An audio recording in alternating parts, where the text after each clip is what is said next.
जे अतींद्रिय म्हणून व्यवस्थले, ज्ञानदृष्टीचे या विभागा फिटले, ते तुम्ही चर्मचक्षु पुढा सूदले, मग कैसे न देखे।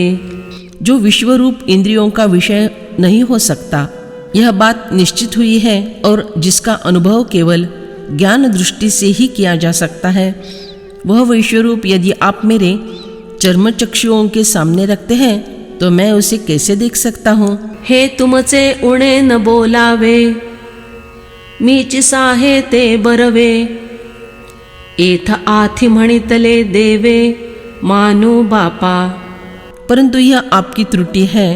इस तरह की भाषा मुझे आपके संबंध में बिल्कुल ही नहीं बोलनी चाहिए। उससे तो मैं ही चुपचाप सब सहन कर लूँ, यही अच्छा है। यह सुनकर देव ने कहा, हाँ बाबा, तुम्हारा कहना मैं मान्य करता हूँ। साचची विश्वरूप आम्ही दावावे, तरी आधी देखावे या सामर्थ्य देयावे, परी तुझ बोलत बोलता प्रेम भावे, धसाळ गेलो। जब मैंने तुम्हें विश्वरूप दिखलाने की बात पक्की की, उसी समय मुझे तुम्हें उसे देखने की सामर्थ्य प्रदान करनी चाहिए थी। यह बात सच है, परंतु तुमसे प्रेम भरी बातें करते करते उस जल्दी में मैं यह बात एकदम भूल ही गया था। काही जळे न वाहता भोय पेरिजे, तो वेलुकीर सिंपिले या लया जाईजे, तरी तुझ आता निज रूप देखिजे, ते दृष्टि देवो। मृग नक्षत्र में होने वाली वर्षा मृगजल ही ठहर गई, तो भी कोई काश्तकार बीज बोआई करते हैं। यदि जमीन भीगने से पहले ही सूखी बीज बोआई की जाए, फिर जलसिंचन किया जाए, तो वह फसल व्यर्थ नहीं जाती। पहले दृष्टि देनी चाहिए थी, परंतु अब तक जो कुछ दिखलाया वह व्यर्थ नहीं जाएगा, क्योंकि अर्जुन की भूमिका तो तैयार ही है। बाद में उसे दृष्टि दे दूँ, यह श्री कृष्ण के मन का भाव। इसलिए देव कहते हैं कि अब मैं तुम्हें वह दिव्य दृष्टि देता हूँ, जिससे तुम मेरा स्वरूप देख सकोगे। मगतिया दृष्टि पांडवा, ऐश्वर्य योगो आघवा, देखवनिया अनुभवा, माझी वडा करी। हे अर्जुन, फिर उस दृष्टि की सहायता से मेरे विश्वव्यापक ऐश्वर्य योग को देखकर उसे तुम अपने अनुभव में समाविष्ट कर दो, उस अनुभूति पर स्थिर हो जाओ। ऐसे तेणे वेदांत वेद्ये, सकळ लोकैकाद्ये, बोलिले जी आराध्ये, जगाचेनी। जो वेदांत विचार से आकलन होने वाले हैं, सभी लोकों के एक ही आदि बीज है, जो सारे जगत के लिए पूजनीय है, उन श्री कृष्ण ने ऐसा कहा। संजय उवाच, एव मुक्त्वा ततो राजन्, महायोगेश्वरो हरिः, दर्शयामास पार्थाय, परमो रूपमैश्वरम। संजय बोले, हे राजन, ऐसा कहकर फिर महायोगेश्वर भगवान श्री कृष्ण ने अर्जुन को परम ऐश्वर विराट रूप दिखाया। पै कौरव कुल चक्रवर्ती, मजहाची विस्मो पुडती पुडती, जे श्रिये ही होनी त्रिजगती, सदैव असे कवण। संजय ने कहा, हे कौरव कुल के सार्वभौम राजा धृतराष्ट्र, मुझे रह रहकर एक बात का आश्चर्य होता है कि लक्ष्मी जी से बढ़कर इस त्रिलोकी में सौभाग्यशाली और कौन है। का खुणे से दावा वेया लागी, श्रुती वाचूनी दावा पाजगी, ना सेवक पण तरी आंगी, शेषाचिया। अथवा कोई यह बतलावे कि इस जगत में वेदों के सिवा आत्मरूप जैसी गुह्य बात खुलकर बतलाने वाला भला और कोई है।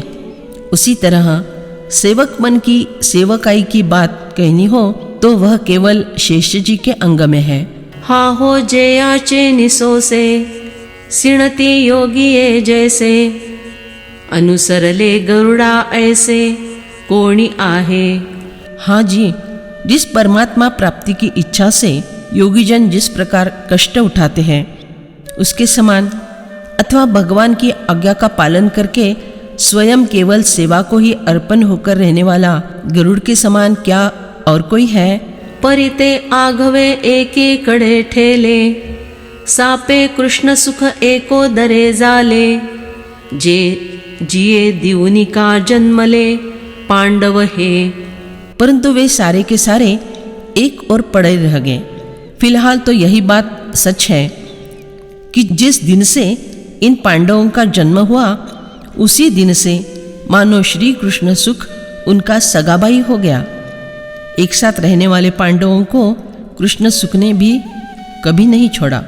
परिपाचा ही आतु अर्जुना, कृष्णो सविया जाला अधीना, कामिकू जैसा अंगना आपैता कीजे। तथा इन पंच पांडवों में से भी इस अर्जुन के तो ये श्री कृष्ण वैसे ही स्वाभाविकतः अधिक वश हो गए हैं। जिस प्रकार विषयासक्त मनुष्य को एक स्त्री अपने स्वाधीन कर लेती है। पढ़विले पाखिरू ऐसे न बोले, क्रीडा मृग ही तैसा संदे न चले, कैसे दैव येथ सुर वाडले, ते जाणो नये। कदाचित कोई सिखाया हुआ पंछी भी समय पर हम जैसा चाहे वैसा न बोलता होगा। मन बहलाने के लिए पाला हुआ बंदर आदि जानवर भी मालिक के सिखाए हुए ताल पर न चलता होगा। परंतु यह जाना नहीं जा सकता कि इस अर्जुन का भाग्य कैसा खुल गया है। आज परब्रह्म हे सावळे, भोगावे या सदैवाचे डोळे, कैसे निवाचेचे हान लळे, पोषित असे। क्योंकि आज भाग्यवान अर्जुन के नेत्र कृष्ण रूपी सावले परब्रह्म का रूप भोगने के लिए ही है। देखिए श्री कृष्ण अर्जुन की वाचा के लाड कैसे पुष्ट कर रहे हैं। हा कोपे तरी निवांतु साहे, रुसे तरी बुझावी तुझाये, नवलपिसे लागले आहे पार्थाचे देवा। यदि अर्जुन क्रोध भी करता है तो देव चुपचाप सहन कर लेते हैं। यदि अर्जुन रूठता है तो देव उसे मनाते हैं। इस प्रकार देव अर्जुन के लिए ऐसे विलक्षण दीवाने हो गए हैं। ये रवि विशो जिणो निजन्मले, जे का शुकाधिक दादुले, ते विशोची वानिता झाले भाट ये याचे। सच बात तो यह है कि विषय वासना पर विजय प्राप्त करके जो शुक आदि श्रेष्ठ जन जन्म लेकर आए थे, जन्म से ही विरक्त थे, वे इसी भगवान की वैषयिक लीलाओं के ही वर्णन करने वाले स्तुति पाठक बन गए। हा योगियांचे समाधी धन, की हो उनी ठेला पार्थाधीन, या लागी विस्मो माझे मन, करीतसे राया। ये परमात्मा जो योगियों के लिए समाधि में प्राप्त होने वाली संपदा है, वे ही श्री कृष्ण अर्जुन के अधीन होकर रहे हैं। इसलिए हे राजा धृतराष्ट्र, मेरा मन आश्चर्यचकित हुआ है। तेवीची संजयो म्हणे काईसा, विस्मो करणे येथ कौरवेशा, कृष्णे स्वीकरिजे ते या आपैसा, भाग्योदो होये। फिर तुरंत ही संजय ने कहा कि हे कौरव श्रेष्ठ, यह आश्चर्य की कौन सी बात है, क्योंकि श्री कृष्ण की ओर से जिसका स्वीकार कर लिया जाता है उसका आप ही आप भाग्योदय होता है। म्हणूनी तो देवांचा रावो, म्हणे पार्था ते दृष्टी देवो, जिया विश्वरूपाचा ठावो, देखसी तू। यही कारण है कि देवादिदेव भगवान श्री कृष्ण ने कहा, हे अर्जुन, अब मैं तुम्हें वह दिव्य दृष्टि देता हूँ जिसकी सहायता से तुम विश्वरूप का रहस्य देख सकोगे। ऐसी श्री मुखौनी अक्षरे, निगती जव एक सरे, तव अविद्येचे अंधारे, जावो सरले। इस प्रकार के अक्षर भगवान के मुख से निकलते ही तत्काल अविद्या रूपी अंधकार एकदम से जाकर नष्ट हो गया। ते अक्षरे नवति देखा, ब्रह्म साम्राज्य दीपिका, अर्जुना लागी चित्कलिका, उजळलिया कृष्णे। ज्ञानेश्वर महाराज कहते हैं कि भगवान के मुख से निकले हुए वे अक्षर केवल अक्षर नहीं थे, अपितु ब्रह्म साम्राज्य को प्रकाशित करने वाली ज्ञान रूपी ज्योति ही श्री कृष्ण ने अर्जुन के लिए उजारी थी, ऐसा समझो। मग दिव्य चक्षु प्रकटला, ते ज्ञान दृष्टी फाटा फुटला, या परी दाखविता जाला, ऐश्वर्य आपुले। इसके बाद अर्जुन को दिव्य दृष्टि प्राप्त हो गई। उस समय उसकी ज्ञान दृष्टि में नया अंकुर उत्पन्न हुआ। इस प्रकार प्रकाश और दृष्टि दोनों देकर भगवान अपना ऐश्वर्य दिखलाने लगे। हे अवतार जे सकळ, ते जिये समुद्रीचे का कल्लोळ, आणि विश्व हे मृगजळ, जे या रश्मी दिसे। भगवान के ये जो सभी अवतार है वे जिस विश्व रूपी सागर की तरंगों के समान है और जिसकी किरणों के योग से यह विश्व मृगजल के समान भासमान होता है। जिये अनादि भूमि के नीटे, चराचर हे चित्र उमटे, ते आपण पे वैकुंठे, दाविले ते या।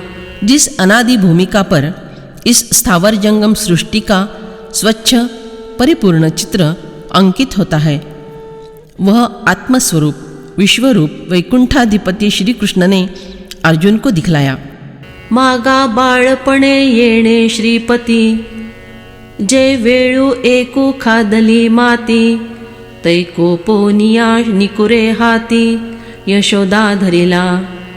पीछे एक बार गोकुल में अपना बालकपन दिखलाने के लिए इसी लक्ष्मीपति श्री कृष्ण ने जब मिट्टी खाई थी, तब माता यशोदा ने क्रोध में आकर कठोरता से उसे हाथ से पकड़ लिया था।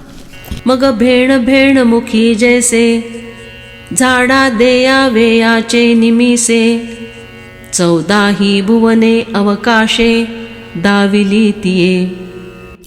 फिर श्री कृष्ण ने डरते डरते अपने मुख की तलाशी देने के निमित्त से यशोदा माता को अपने मुख रूपी विवर में 14 भुवनों के दर्शन कराए थे।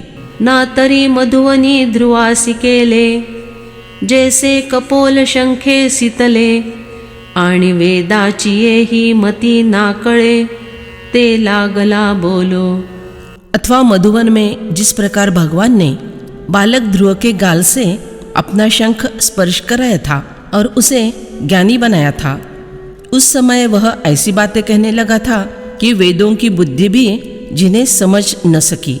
तैसा अनुग्रहो पैराया, श्रीहरी केला धनंजया, आता कवणीकडे माया, भाषही नेणे।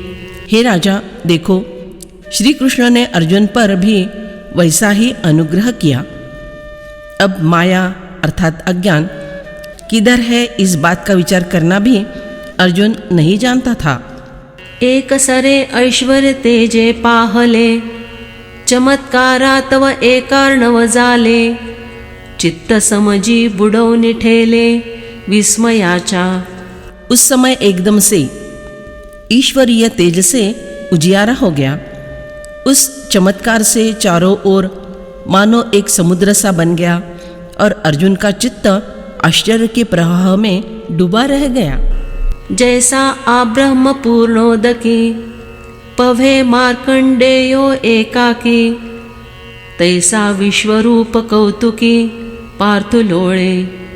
जब ब्रह्मा के सत्यलोक तक पूरा ब्रह्मांड जलमय होता है, तब जिस प्रकार केवल मार्कंडेय ऋषि ही उस जल में तैरते रहते हैं, उसी प्रकार विश्वरूप के दर्शन से हुए विस्मय रूप समुद्र में अर्जुन तैर रहा था। सारा प्रलय साक्षी भाव से देखते हुए अकेला विश्वरूप का आनंद भोगने लगा। म्हणे केवढे गगन येथे होते, ते कवणे नेले मा परवते, ये चराचरे महाभूते काई झाली। अर्जुन कहने लगा, यह कितना बड़ा आकाश था, वह सब भला कौन पार ले गया। ये स्थावर जंगम पदार्थ और सारे महाभूत, इनका क्या हो गया। दिशांचे ठाये ही हारपले, अधोर्ध्वकाईची नेणो झाले, चे इले या स्वप्न तैसे गेले लोकाकार। दिशाओं के चिन्ह भी मिट गए, ऊपर नीचे की कल्पना का क्या हो गया। कुछ समझ में नहीं आता। जैसे जागने पर स्वप्न नष्ट हो जाता है, उसी तरह सृष्टि के आकार का भी लोप हो गया।